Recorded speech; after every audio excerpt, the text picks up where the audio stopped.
Me desculpe, mas eu não amo você, Milhouse, e nunca amarei.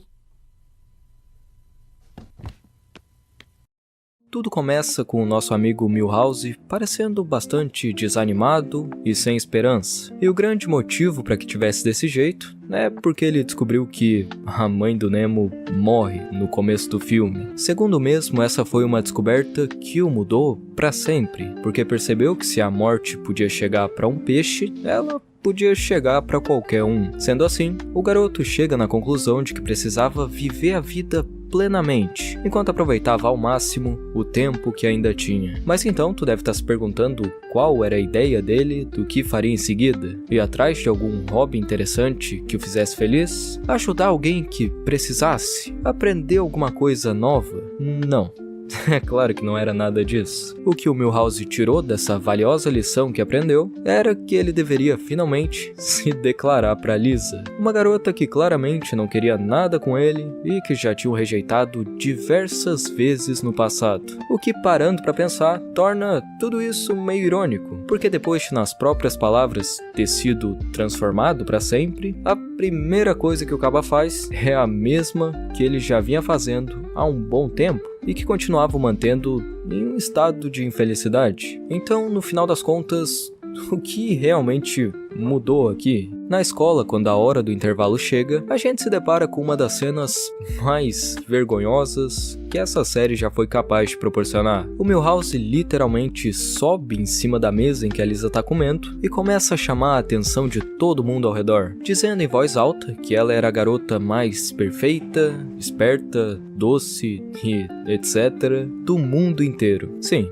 ele realmente pensou que isso era uma boa ideia. Essa situação obviamente deixa a Lisa sem ter aonde enfiar a cara, mas o negócio consegue ficar ainda pior quando, por alguma razão, ele começa a cantar uma canção terrível enquanto toca esse instrumento musical que eu sinceramente nem sei qual é o nome. Tudo isso bem ali, na frente de praticamente todo o pessoal da escola. Eu acho que nem é preciso dizer que a cantoria acaba sendo bem esquisita e dolorosamente vergonhosa, e depois de tudo isso, ele se aproxima da Lisa e diz que amava ela, perguntando logo em seguida se esse amor era recíproco ou não. Porém, a resposta que recebe da garota era que ela não o amava e nunca amaria. É difícil ter pena do Milhouse, porque meio que já dava pra saber como isso ia acabar antes mesmo de ter começado, né? Ter se colocado nessa situação foi uma atitude bem burra por parte dele, ainda mais depois de ter sido rejeitado outras vezes antes. Só que o fato é que, por mais que fosse de um jeito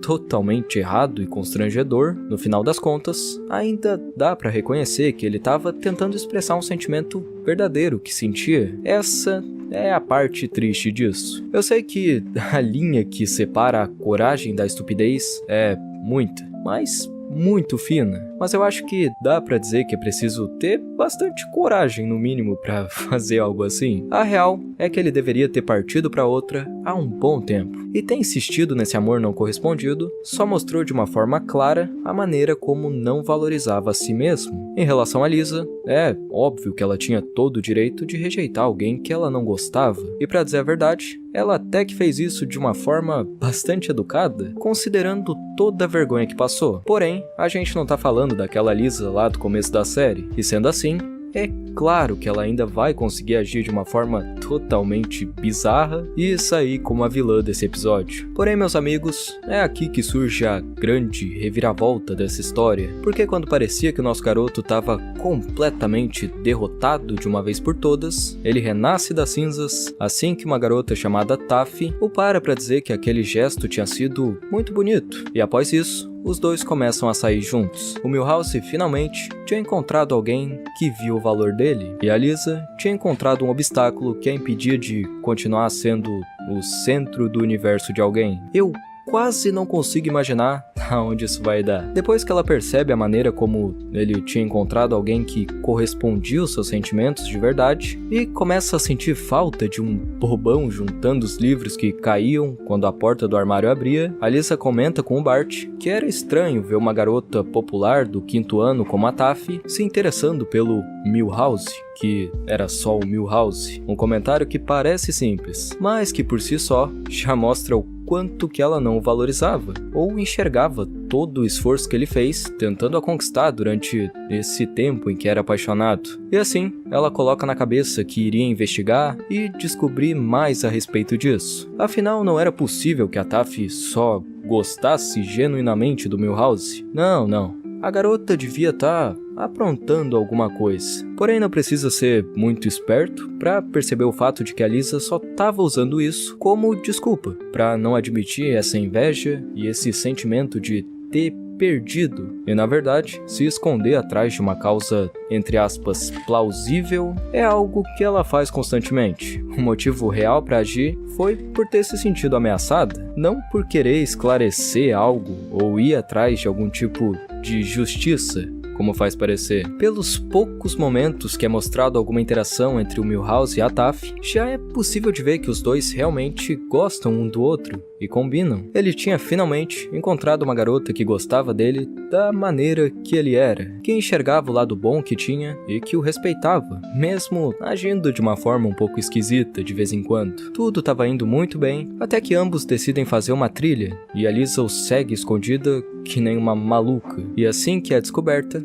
ela acaba estragando tudo. O Milhouse até pede para que a mesma os deixasse em paz e afirma que já tinha esquecido. Mas então a Taffy o interrompe, dizendo que achava que isso era uma mentira e que os dois nunca iriam dar certo juntos porque ele sempre iria amar a Lisa, no final das contas. E em seguida, começa a ir embora. E é aí que a gente tem uma frase bem triste por parte do Milhouse. Ele diz o seguinte: "Você não quer ficar comigo, mas também não quer que eu fique com mais ninguém? Que porcaria de vida eu devo ter pra você poder ficar feliz?" É claro que a Lisa não consegue responder nada que faça sentido, porque ela tava completamente errada ali, meu patrão. E por conta disso, resolve beijar ele do nada, de um jeito nada a ver, quase como se fizesse isso pra escapar da culpa. Um gesto um tanto quanto vazio. Porém, é claro que essa atitude faz com que o garoto volte imediatamente para a palma da mão dela. Aquela frase dele pesa muito. No entanto, é aqui que a gente se depara com